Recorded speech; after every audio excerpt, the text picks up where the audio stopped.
Okay, so let's talk about heat. Here's just an outline of what's in the chapter. We're going to start by mostly defining stuff. And anybody know what this picture is? It's like a heat sensor over here. It's a heat map, right? Yeah.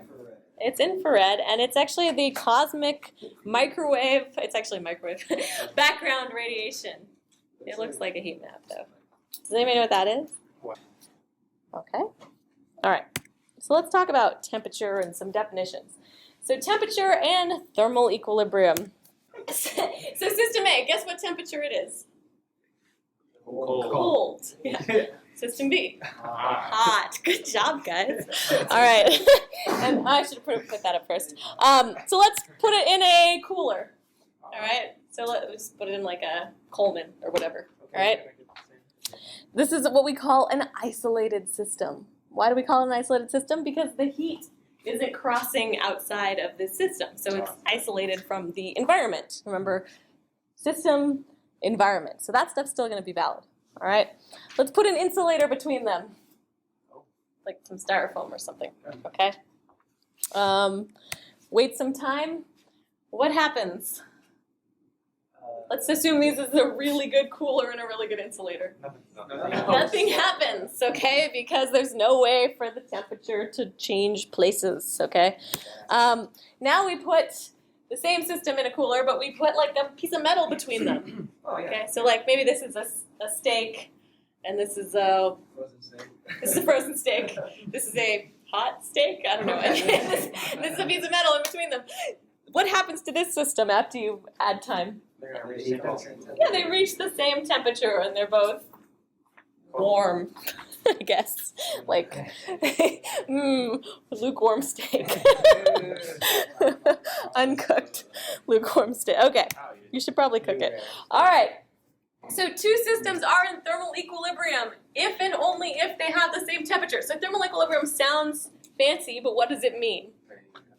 They have the same temperature. So if I say that this box of nerds is in thermal equilibrium with the desk, what does that mean? What's their temperature? Equal. And actually, we can figure out what it is. So apparently this room is 71 degrees. Okay? So lots of things in this room are in thermal equilibrium, which means what temperature are they? 71 degrees. Now, which sorts of things? The same. Yeah. You're pretty. What temperature is the chalkboard? 71 degrees. What temperature is this desk? 71 degrees. What temperature is this pen? Probably 71 degrees. What temperature? This is colder. What temperature is? But if we leave this here for a long time, what temperature will it be? 71 degrees. 71 degrees. Now, what about you guys? Are you in thermal equilibrium with the room? No. How long will we have to leave you here to be in thermal equilibrium? However long you start. Long enough to die, okay? Because you generate heat, so you're not going to end up in thermal equilibrium. But if you set your pen on you for a while, it probably reaches thermal equilibrium with you, okay? And actually, the room will warm up a little bit, but since you're still generating heat, that's a little bit different situation, okay? But things that don't make their own heat reach thermal equilibrium with the stuff around them. Okay, and so everything in this room that's not making its own heat, so aside from like the lights and the computers and all the electronics and the people, should be at about 71 degrees. All right? Okay, so basically you achieve thermal equilibrium by putting systems in thermal contact. And systems, remember, can be anything. So this is a system. This is a system. This plus this can be a system. It's whatever you want it to be. Okay? So the zeroth law of thermodynamics, I know, there's 1 and 2, but I like to call this one 2. So the not first, it's right before the first. Basically, if you put any systems in thermal contact, right? If A and C are in thermal contact, and C and B are in thermal contact, technically they're all in thermal contact. Okay? It's the transitive property of thermal equilibrium. All right? So, yeah, basically if you leave stuff long enough, it'll all go into thermal equilibrium. Some things longer than others, like people have to die first. But, you know, that's like a non-infinite amount of time. Probably a couple days. Well, if we don't feed you, take at least a couple days. We have plenty of water, so it's, yeah. Okay, well let's stop trying to talk about killing people. We don't want that on record. Here we go. I don't think it's hidden. I think it's just in the computer. I know, it's okay. She's smarter. It's better. Okay. So think about your little liquid thermometer. All right. What happens right when you put it in the hot water? It starts moving. Okay. So right when you put it in the hot water, does it measure the temperature of the water? No. What does it measure the temperature of? The thermometer? The thermometer. Okay. Now, when do you stop? What do you wait for when you're trying to figure out the temperature of the water? The thermometer stop? Till it stops moving. What would you call that? Thermal equilibrium. Okay. So you read the temperature of the thermometer, but you know it's the same temperature as the water when they're in thermal equilibrium. Okay. All right. So let's talk temperature scales. Here's how some basic thermometers work. All right. So here's the thermometer we were just talking about. It's usually glass. Why do you think it's glass? Easier to absorb. Is glass a good conductor? No, it's just easier for transfer of like heat. So, yeah, it's actually a good insulator. But what about this part? What do you notice about this part? It's bigger. It's bigger. It's thinner, right? So the thinner the glass is, the more easier. The heat conducts better. Okay, the heat transfers better. Why is it thick here? So that way it doesn't. That's what has the most It change. stays there longer.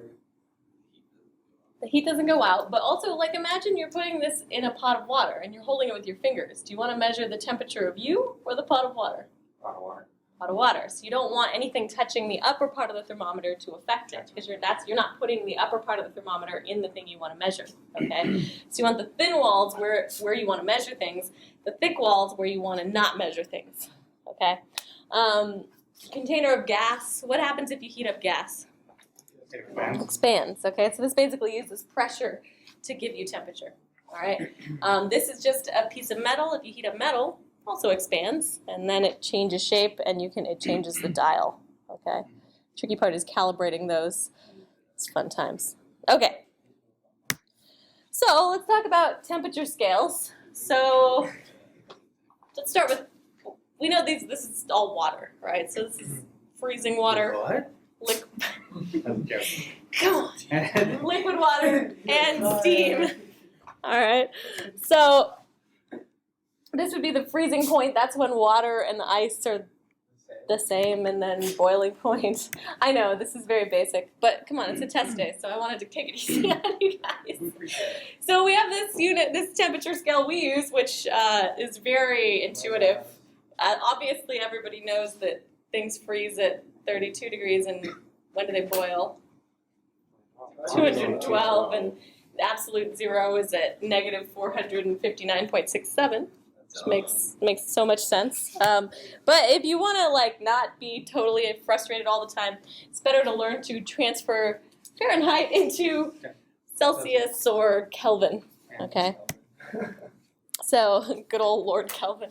Celsius shows some important things for water. Water freezes at 0 degrees and it boils at 100 degrees. And why do humans care so much about water? Yeah, mostly so we don't die. But we're made mostly of water, and we cook with water, and yeah. Most of our planet's covered in water. Soon to be more. All right. Yeah. I am really excited about Water World. I'm going to find dry land. All right. You live on Point Loma, you can. For now. So negative 273 Celsius, not great, but that's where absolute zero is. And then if you want to do Kelvin, you'll notice this scale has a slope to it, and this one, the slope is 1, which is much nicer. So this is a Celsius and Kelvin have a degree to degree map. Just don't use Fahrenheit, it sucks. It's the worst. It's the worst. Thanks, British people. And so yeah, there's Kelvin. Kelvin just starts the scale at 0. Now what does 0 Kelvin mean? What does 0 degrees? What's absolute 0 mean? I mean, yeah, everything. There's no vibration. Yeah, the molecules that make up whatever you have, they're not moving anymore. Okay? So temperature always has to do with molecular motion on the microscopic scale. Okay, so if you have a gas, right? Well, we can act it out, right? So a gas is going like this, and then if it's a liquid, it's like moving a little bit less, and then if it's a solid, it's just like vibrating like that. Okay, so yeah, thermal energy is 0 is when we have absolute 0. So temperature is only 0 when thermal energy is 0, which means the kinetic energy of your gas, meaning the motion of your gas, is 0. Okay, so even the little tiny atoms aren't moving at all, which is kind of crazy. They're always kind of moving. All right, and the closest we've ever gotten to absolute 0 is 0.000000000045. So 450 picokelvins. So a lot of zeros. So 0.000045. Okay, just small, but not exactly 0. And that's because the molecules were still moving a tiny, tiny, tiny bit. And the main way you get down to those sorts of temperatures is you find some way to evaporate off any of the molecules that are moving too fast. So you trap the ones that are moving, and then the ones that are moving fly away and you ignore them. They're not part of your system anymore. You just have to have enough that are not moving. They call that laser cooling. But anyway.